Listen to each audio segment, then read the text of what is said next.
तर ठाकरे गटाच्या कार्यकर्त्यांनी आतापासूनच जल्लोष करायला सुरुवात केली आहे। मुंबई पदवीधर आणि शिक्षक मतदारसंघामध्ये ठाकरे गट सध्या आघाडीवर आहे आणि त्यामुळे ठाकरे गटाच्या कार्यकर्त्यांनी इथे जल्लोष करायला सुरुवात केली आहे। मुंबई शिक्षक मतदारसंघामध्ये जमो अभ्यंकर हे ठाकरे गटाचे उमेदवार आघाडीवर आहेत, तर मुंबई पदवीधर म्हणून अनिल परब हे पहिल्या फेरीपासूनच आघाडीवर आहे। तर मुंबई पदवीधर आणि शिक्षक मतदारसंघामध्ये ठाकरे गट आघाडीवर असल्यानंतर आता ठाकरे गटाकडून इथे आतापासूनच जल्लोष करायला सुरुवात झाली आहे।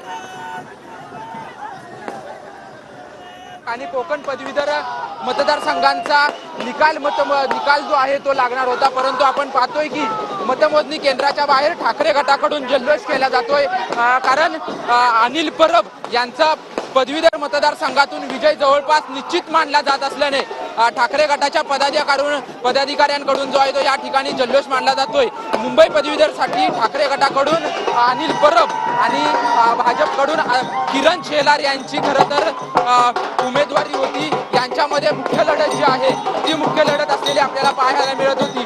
त्यानंतर आता आपण पाहतोय की अजून अधिकृतरित्या निवडणूक आयोगाकडून किंवा अधिकाऱ्यांकडून जो आहे तो त्यांचे विजयी झालेले आहेत असा कोणताही घोषणा करण्यात आली नाही, परंतु विजयी निश्चित असल्याने ठाकरे गटाकडून जो आहे तो या ठिकाणी बॅनरबाजी आणि जोरात ढोल ताशांच्या गजरात या ठिकाणी जल्लोष केला जात असल्याचं आपल्याला